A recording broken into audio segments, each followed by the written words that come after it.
आप वहाँ पे पार्लियामेंट में घुस करके मोदी को गोली मारने की बात कर रहे हो। आप कहोगे कि भारत को नेपाल बना देंगे, आप कहोगे कि भारत को बांग्लादेश बना देंगे, आप कहोगे कि इसमें लोकतंत्र के मंदिर को आग लगा देंगे। हम भारत माता की जय के लिए मरने मिटने वाले कार्यकर्ता हैं। जंतर मंतर के मुद्दे पे हम चर्चा करने चाहेंगे अपने विधायक जी से कि जंतर मंतर पे जो हुआ वो हमारी युवा पीढ़ी से संबंधित था। सर, आप इस युवा पीढ़ी को क्या कहना चाहते हैं? जो जंतर मंतर पे हुआ उससे आपके मन में बड़ा एक क्षोभ है, बहुत मन व्यथित है आपका।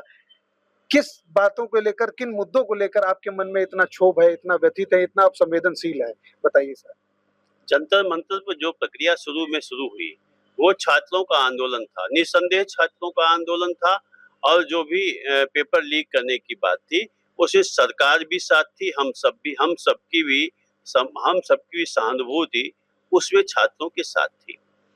और मगर उसके बाद जैसे जिस तरीके से उसे हैक कर लिया गया, जिस तरीके से प्रदर्शन का स्वरूप बदल गया, जंतर मंतर नीट के मुद्दे को लेकर चला था और नीट का स्टूडेंट गायब हो गया।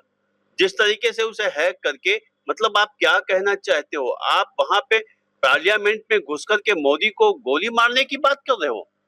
प्रधानमंत्री है, मोदी कुछ नहीं है। प्रधानमंत्री एक संवैधानिक पद है, राष्ट्रपति एक संवैधानिक पद है। आप प्रधानमंत्री को गोली मारने की बात कर रहे हो। आप लोकसभा के अंदर घुस जाओगे, आप पुलिस के ऊपर पत्थरबाजी करोगे, आप कहोगे कि भारत को नेपाल बना देंगे, आप कहोगे कि भारत को बांग्लादेश बना देंगे, आप कहोगे कि इसमें लोकतंत्र के मंदिर को आग लगा देंगे आप।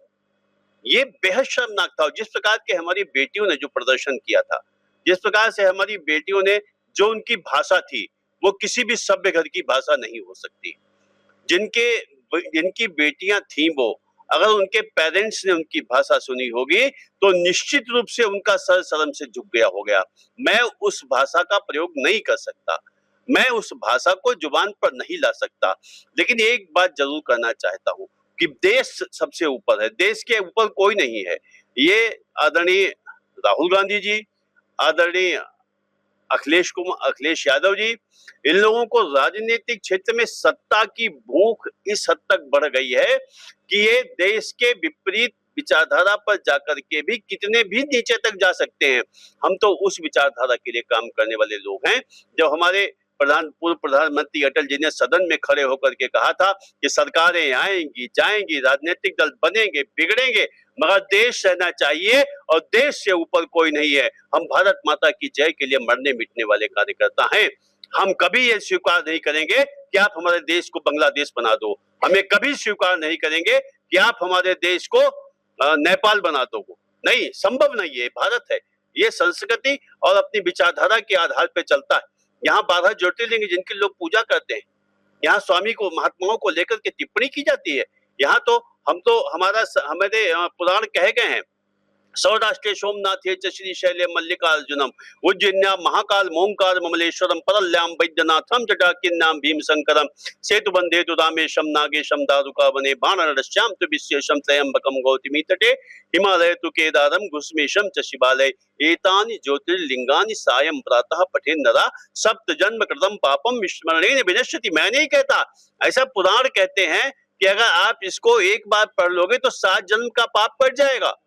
ये हमारे पुराणों में लिख कर गए हैं, हमारे मनीषी लोग लिख के गए हैं। और उसी परंपरा को हमारे साधु संत उस परंपरा को आगे बढ़ा रहे हैं।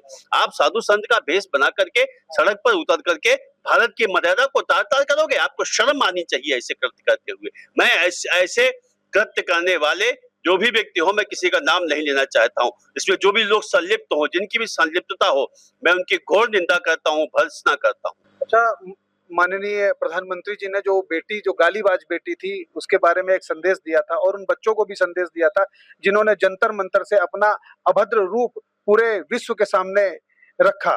कहीं ना कहीं इस अभद्रता में, इस उनकी अपरिपक्वता में हमारे देश का नाम बदनाम करने की साजिश रची जा रही है। तो क्या कहेंगे सर इसके बारे में? देखिए, प्रधानमंत्री जी बड़े दिल के व्यक्ति हैं। उन्होंने जो बेटी वाला मामला आया, उन्होंने अपनी तरफ उसे माफ किया, करना भी चाहिए। बहुत भावुक थे कि मेरी माँ को भी गालियां दी। माँ, ये बेहद गलत बात है। किसी की माँ को, माँ तो किसी की भी हो सकती है। जो बेटियां बोल रही थी उनकी भी तो माँ होगी, अखिलेश जी की भी माँ होगी। आपके राहुल गांधी की भी माँ होंगी, सभी की माँ है। किसी की माँ को गाली देने का, और ऐसी माँ जिसे देश नहीं जाना, ऐसी माँ जो कहीं विदेश से आकर के नहीं टपकी, ऐसी माँ जिसने लकड़ी जला करके चूल्हे पर रोटी सेक करके अपने बच्चों को पाला, ऐसी माँ के लिए आप गाली दोगे? शर्म नहीं आती? चुल्लू भर पानी में डूब मरने की बात है, ऐसी माँ पर टिप्पणी नहीं करना चाहिए। माँ सभी की एक बराबर होती है। माँ शब्द पवित्र है। माँ सृष्टि का ऐसा शब्द है जो सर्वाधिक पवित्र शब्द माना गया है। आप कैसे माँ को गाली दे सकते हो?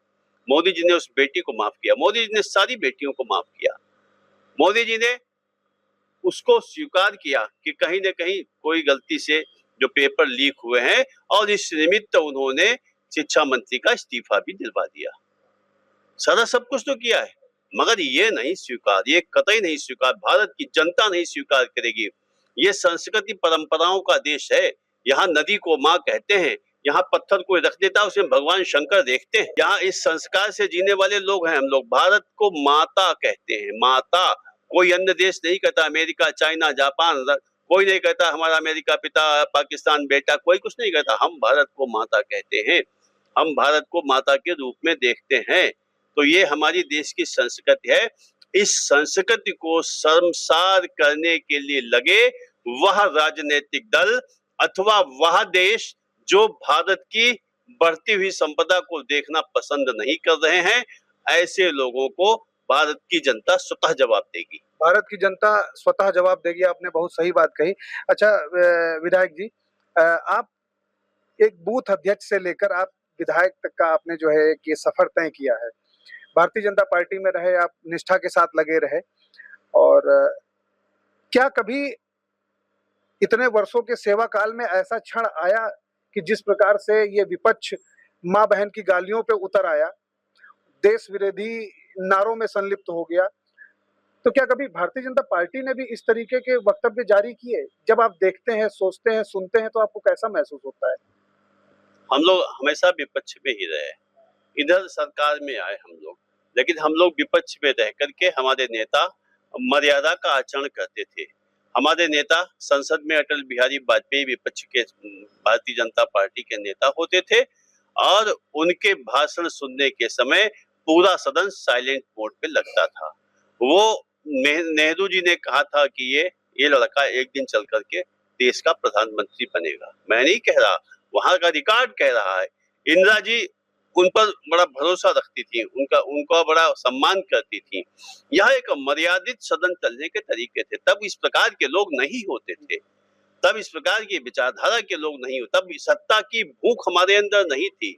हम सत्ता की भूख के लिए नहीं, हम तो पंच निष्ठाओं के, हमारी भारतीय जनता पार्टी के जब गठन हुआ तो गठन से पहले हमारी पंच निष्ठाएं थी, तय की गई। हम इन पंच निष्ठाओं पर चल करके भारतीय जनता पार्टी को आगे बढ़ाएंगे, संगठन को आगे बढ़ाएंगे।